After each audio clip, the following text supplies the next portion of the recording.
Bernardo Kister, então influenciador, integra aqui esse bate-papo conosco e com o José Maria Trindade. Bernardo, seja bem-vindo. Eu gostaria de que você começasse falando sobre essa questão aí que a Paola trouxe para a gente agora.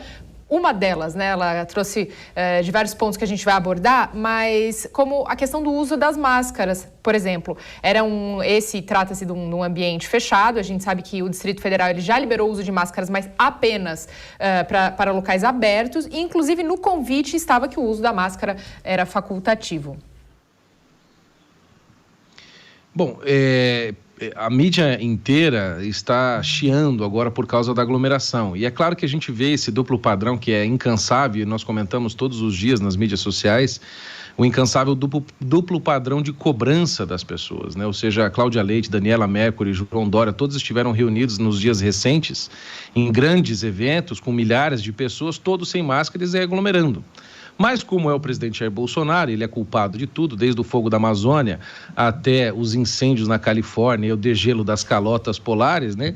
Agora, mais uma vez, ele está sendo cobrado por um evento partidário, ao que se presume ali todos estão vacinados também, porque a maioria ali frequenta a Câmara dos Deputados, e para entrar na Câmara dos Deputados todos precisam de vacina.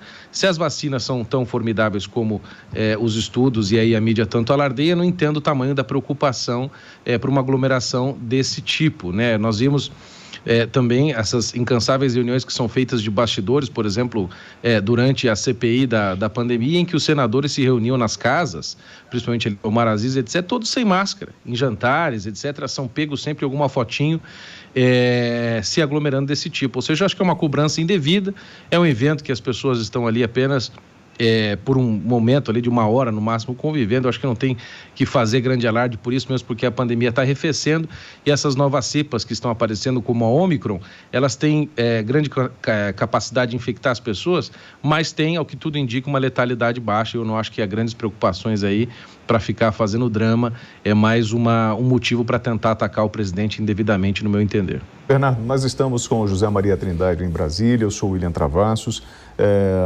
Sem querer polemizar, mas a gente está falando de ministros, está falando do presidente da República numa cerimônia oficial de filiação. Isso, querendo ou não, chama a atenção. Eu não queria entrar nessa polêmica, na verdade, eu queria abordar com você a fala do presidente, o discurso do presidente e o discurso do Flávio. Flávio é mais agressivo, fala no ladrão de 9 dedos e fala no traidor. Então, assim, é uma estratégia, ou seja, a gente poupa o presidente agora de entrar num confronto e coloca alguém para dar o primeiro tiro? Precisamente, exatamente isso que eu iria dizer. Ou seja, o presidente Bolsonaro, como está já tem quase um ano, né, abrindo espaço no governo para o que a gente chama de centrão, o centrão ele é meio avesso a esses discursos, vamos dizer assim, mais inflamados, ideológicos, acusatórios, etc., né? Ele prefere um discurso muito mais moderado, de conciliação, pacificante, de coalizão, como é chamado, né?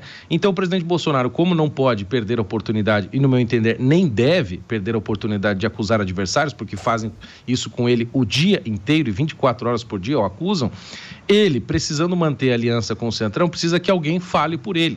Esse alguém é o Flávio Bolsonaro, que na CPI da pandemia nós vimos também, voltando mais alguns meses atrás, né, foi vamos dizer assim, a boca do Jair Bolsonaro, que não poderia falar, né, chamando o senador Renan Calheiros de vagabundo, aquela história toda. Ou seja, é uma estratégia do policial bom e do policial mau. Isso é o good cop, bad cop. A gente já conhece muito bem e eu acho que a estratégia está correta. Se ele precisa fazer essa aliança para continuar a governar e para, no ano que vem, ter uma possibilidade de concorrer às eleições e cooptar, né, nessa parceria o Centrão, sem deixar que ele seja cooptado pela esquerda do Lula ou então por tipos que a gente chama de terceira via, que eu acho que é um termo muito equivocado, né? Mas do tipo um Ciro ou um Pacheco ou um Moro da vida, né?